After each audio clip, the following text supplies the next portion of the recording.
بسم الله الرحمن الرحيم ويوم يعض الظالم على يديه يقول يا ليتني اتخذت مع الرسول سبيلا ويوم அந்த கியாமத் நாளில் يعض الظالم على يديه அநியாயக்காரர்கள் அவர்களுடைய கைகளை கடிப்பார்கள்.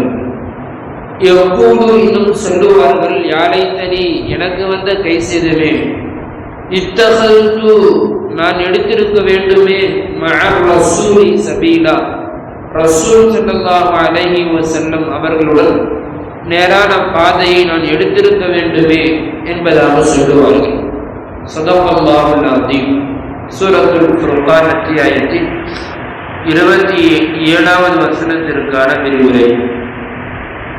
அல்லாஹ் தஆலா கடந்த வசனங்களில் மலக்குமார்கள் எப்படி இறங்கப்படுவார்கள், அதே போன்று வான வெடிப்பு, கமாம், அந்த மேகங்களுடைய ஒட்டுமொத்த அந்த பலத்தையும் அந்த வானத்தின் மீது கொடுக்கும் பொழுது அந்த வான வெடிப்புகள் நிகழும் என்பதாகவும், இன்னும் அல்லாஹ் தஆலா அந்த மறுமையினுடைய ஆட்சி அதிகாரம் முழுக்க தன் கைவசம் இருப்பதாகவும், அதே போன்று காபிர்கள் இறை நிராகரிப்பார்கள் அல்லாஹ்வுடைய அந்த பிடியில் நாளை மறுமையில் அவர்கள் சிரமப்படுவார்கள் என்பதாகவும் அல்லாஹ் தஆலா கடந்த வசனத்தில் சொல்லிக் கொண்டிருந்துவிட்டு இந்த வசனத்தில் அல்லாஹ் தஆலா இந்த அநீதம் செய்யக்கூடியவர்களை, அவர்களுடைய நிலைமைகளை அல்லாஹ் தஆலா இங்கே சொல்லுகிறார். வயௌம யஅது ஸாலிம், நாளை மறுமையில் அநீதம் செய்பவர்கள் யஅது மெல்லுவார்கள், அலா யதைஹி அவர்களுடைய கரங்களையே. நாம் சில விஷயங்களை சிந்தித்து பார்க்கிறோம். சில நபர்கள் கோபம் கடினமாக ஆகிவிட்டால், பயங்கரமான கோபம் ஆகிவிட்டால் தன்னுடைய கையை அப்படி நகத்தை கடித்துக் கொள்வார்கள். சில நபர்கள் அப்படியே வேற ஏதேனும் கையை போட்டு நெட்டி முறிப்பார்கள். ஆக இது போன்று பல கோணங்களில் கோபத்தை கட்டுப்படுத்துவதற்காக இது போன்ற பல செயல்களை செய்வார்கள் அல்லவா? அதே போன்றுதான் நாளை மறுமையில் அநீதம் செய்யக்கூடியவர்கள் அவர்களுடைய விரல்களை அவர்களே கடித்து மெல்லுவார்கள் என்பதாக சொல்லப்படுகிறது. இன்னும் சில முஃபஸ்ஸிரீன்கள் சொல்லும் பொழுது, எந்த அளவிற்கு என்றால் அல்லாஹ் தஆலா அவர்கள் தங்களுடைய கைகளை கடித்து கடித்து ஒரு பக்கத்தினுடைய கையே இல்லாமல் போகின்ற அளவிற்கு அந்த கையை கடித்து துப்பி விடுவார்கள். அல்லாஹ் தஆலா மீண்டும் அவர்களுக்கு கையை கொடுப்பான். கையை கொடுத்ததற்கு பின்னால் மீண்டும் அந்த கையை கடிக்க துவங்குவார்கள். அந்த கையை கடித்து கடித்து அவர்களுடைய கையை அவர்களையே கடித்து கடித்து அதை கடித்து கையை மீண்டும் கை இல்லாமல் ஆக்கி விடுவார்கள். இதுபோன்று அல்லாஹ் தஆலா அவர்களுக்கு கடித்து துப்புவார்கள், மீண்டும் அல்லாஹ் கையை கொடுப்பார். மீண்டும் கடித்து துப்புவார்கள், மீண்டும் அல்லாஹ் கையை கொடுப்பார். இதுபோன்ற நிலைமைக்கு அவர்கள் தள்ளப்படுவார்கள் என்பதாக அல்லாஹ் இந்த வசனத்திலே சொல்லுகிறார். சொல்லுவதோடு மட்டுமல்லாமல் அந்த மக்கள் என்ன சொல்லுவார்கள், யாலைத்தனி நான் ஆகியிருக்க கூடாதா, இத்தகது மஅ ரசூலி சபீலா ரசூல் ஸல்லல்லாஹு அலைஹி வஸல்லம் பாதையை எடுத்திருப்பவனாக ஆகியிருக்க கூடாதா என்பதாக சொல்லுவார்கள். ஆக இந்த நிலைமை யாருக்கு? குறிப்பாக அல்லாஹ் தஆலா இந்த வசனத்தை இறங்கியதற்கு முக்கிய காரணமாக இருந்தவர் ஒருவர், அக்பத் இப்னு அபி முஈத் என்ற ஒரு மனிதர். அவர் மக்காவில் வாழ்ந்த செல்வந்தர்களில் முக்கியமானவர். அவர் என்ன செய்வார், எப்பொழுது வியாபாரத்திற்கு சென்றாலும் போகிவிட்டு வந்து மக்கத்தில் இருக்கக்கூடிய மக்காவில் உள்ள அனைத்து குடும்பங்களுக்கும் விருந்தளிப்பது அவருடைய வளமை. அந்த காலத்தில் விருந்திற்கு வந்து விருந்து கொடுத்து அந்த விருந்து வீட்டிற்கு வந்து சாப்பிடாமல் சென்று விட்டால் மிக பெரும் கேவலமாக கருதுவார்கள். அப்படிப்பட்ட நிலைமையில் அக்பத் இப்னு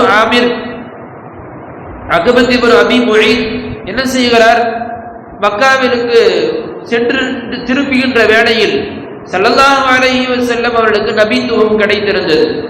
ஸல்லல்லாஹு அலைஹி வஸல்லம் அவர்கள் நபித்துவத்தினுடைய பிரச்சாரத்தை ஈடுபட்டிருந்தார்கள். பல்வேறு விஷயங்களை போதித்திருந்தார்கள். அக்பத் இப்னு அபீ முஹைத் ஸல்லல்லாஹு அலைஹி வஸல்லமுடைய மஜ்லிஸ்களில் எல்லாம் பங்கு பெற்றிருக்கிறார். அவருடைய பிரச்சாரங்களை, அந்த கொள்கையினுடைய விஷயங்களை எல்லாம் கேட்டிருந்திருக்கிறார். எல்லாத்தையும் கேட்டுவிட்டு நபி ஸல்லல்லாஹு அலைஹி வஸல்லம் அவர்களை நாம் விருந்துக்கு அழைக்க வேண்டும் என்பதாக அழைப்பு கொடுக்கிறார். அதே போன்று ஒரு முறை விருந்திற்கு வெளியூர் சென்று திரும்பிவிட்டு வந்து மக்கத்தில் உள்ள அனைத்து மக்களுக்கும் விருந்திற்கு அழைப்பு கொடுக்கிறார். குறிப்பாக ஸல்லல்லாஹு அலைஹி வஸல்லம் அவர்களுக்கு தானே நேரில் சென்று விருந்திற்காக அழைப்பு கொடுக்கிறார். ஸல்லல்லாஹு அலைஹி வஸல்லம் அரபிகளுடைய வழமைப்படி அந்த விருந்திற்கு செல்லுகிறார்கள். விருந்திற்கு செல்வதோடு மட்டுமல்லாமல் போய் சாப்பிடுவதற்கும் அமர்ந்து விட்டார்கள். அமர்ந்து விட்டதற்கு பின்னால் உணவு வைக்கப்படுகிறது. ஸல்லல்லாஹு அலைஹி வஸல்லம் உணவு உண்ண மறுக்கிறார்கள். ஆஹா, இது என்னடா இது இவ்வளவு தூரம் வந்துவிட்டு சாப்பிடாமல் சென்று விட்டால் நாம் மிக பெரும் கேவலமானவனாக மாறிவிடுவோமே என்பதாக அக்பத் இப்னு அபீ முஹைத் வந்து ரசூல் ஸல்லல்லாஹு அலைஹி வஸல்லம் அவரிடத்திலே நீங்கள் சாப்பிடாததற்குண்டான காரணம் என்ன என்பதாக கேட்கிறார்கள். அந்த அக்பத் இப்னு அபீ முஹைத்தை பார்த்து ஸல்லல்லாஹு அலைஹி வஸல்லம் சொன்னார்கள், நான் சாப்பிடுவதற்கு மனம் இருக்கிறது, ஆனால் நீ கலிமா சொல்லாமல் இருப்பது என்னுடைய வாயை கொண்டு செல்வதற்கு அந்த உணவு செல்ல மறுக்கிறது என்பதாக ஸல்லல்லாஹு அலைஹி வஸல்லம் சொன்னார்கள். அப்படியா, ஆக நான் கலிமா சொல்லி இஸ்லாத்தில் ஏற்று விடுகிறேன், நீங்கள் சாப்பிடுங்கள் என்பதாக அந்த அக்பத் இப்னு அபீ முஹைத் கலிமா சொல்லிவிட்டார். கலிமா சொன்னதற்கு பின்னால் ஸல்லல்லாஹு அலைஹி வஸல்லம் நிம்மதியாக சாப்பிட்டு விட்டு அவர்கள் வீட்டுக்கு சென்று விட்டார்கள். சிறிது நேரம் கழிகிறது. விருந்து உபசரிப்பெல்லாம் முடிந்ததற்கு பின்னால் அக்பத் இப்னு அபீ முஹைத்தினுடைய மிக பெரும் நெருங்கிய தோழர் உபய் இப்னு கலப் மிக பெரும் கொடியவன்.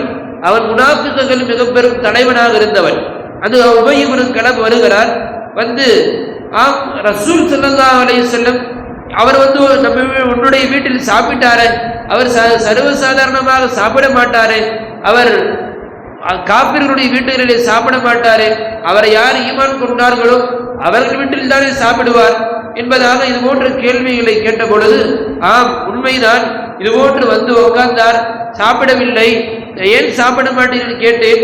இது போன்று நீ கலிமா சொன்னால் தான் சாப்பிடுவேன் என்று சொன்னார், நான் கலிமா சொல்லிவிட்டேன் என்பதாக சொன்னவுடன், ஆஹா அட பாவி, இப்படிப்பட்ட ஒரு பெரிய பாவத்தை செய்து விட்டாயே, நம்முடைய முன்னோர்கள் எல்லாம் செய்யாத ஒரு விஷயத்தை செய்து விட்டாய் என்பதாக அவனை கண்டபடிக்கு பேசிவிட்டு, நீ என்னுடைய நண்பன், இதுவரைக்கும் என்னுடைய நெருங்கிய நண்பனாக நீ இருந்தாய், இனிமேல் என்னுடைய நண்பன் கிடையாது, ஒரு கால் என்னுடைய நட்பு உனக்கு தொடர வேண்டும் என்றால் அந்த ரசூலுடைய முகத்தில் நீ உமிழ்ந்து விட்டு மண்ணை தூக்கி அவரின் மீது போட்டுவிட்டு வர வேண்டும்.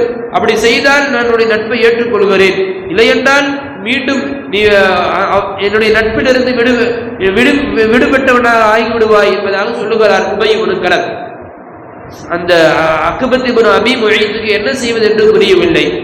ஆஹா, என்னுடைய நட்பு முக்கியமே, இத்தனை ஆண்டுகள் 25 ஆண்டுகளுக்கு மேல் என்னுடைய சிறு வயதிலிருந்து அவன் எனக்கு நட்பனாக இருக்கிறான், இந்த நட்பு முக்கியமா அல்லது இந்த கலிமாவை சொல்லி ரசூல் முக்கியமா என்று சொல்லிவிட்டு ஸல்லல்லாஹு அலைஹி வஸல்லம் அங்கே கஅபத்துல்லாஹ்விற்கு அருகில் தொழுது கொண்டிருக்கிறார்கள். நேராக வந்தான். வந்து ஸல்லல்லாஹு அலைஹி வஸல்லம் மீது எந்த ஒரு சிந்தனையும் செய்யாமல் நேராக உமிழ்ந்தான். உமிழ்ந்து விட்டு அவன் சொன்னதை போன்றே செய்துவிட்டு அவன் திரும்பி பார்க்காமல் சென்று விட்டான். ஸல்லல்லாஹு அலைஹி வஸல்லம் அங்கே சபித்தார்கள், உன்னை அல்லாஹ் என்னுடைய கரங்களால் அல்ல, என்னை விட மோசமாக உன்னை அல்லாஹ் தஆலா உன்னுடைய கழுத்தை சீவி உன்னுடைய தலையை துண்டான நிலையில் உன்னுடைய மரணத்தை அல்லாஹ் தருவான் என்பதாக அங்கே ஸல்லல்லாஹு அலைஹி வஸல்லம் நியாயம் செய்தார்கள். எப்படி சொன்னார்களோ அதே போன்று பத்ர் களத்திலே அலி ரலியல்லாஹு அன்ஹுடைய அடிமையாக இருந்த ஒரு சஹாபியினுடைய கரங்களால் அவருடைய தலை கொய்தப்பட்டது என்பதாக பார்க்கிறோம். அது மட்டுமல்ல, ஸல்லல்லாஹு அலைஹி வஸல்லம் சொல்கிறார்கள், அதே போன்று உனக்கு யார் இது போன்ற விஷயங்களை கற்றுக் கொடுத்தானோ அவனை நானே கொள்ளுவேன் என்பதாக ஸல்லல்லாஹு அலைஹி வஸல்லம் சொன்னார்கள். அதே போன்று ஸல்லல்லாஹு அலைஹி வஸல்லம் கரங்களால் உஹதுடைய போரில் உபய் இப்னு கலப் அவன் நேராக ஒரே ஒரு கத்தியினுடைய சொருகுதலால் அவன் மரணமானான் என்பதை பார்க்கிறோம்.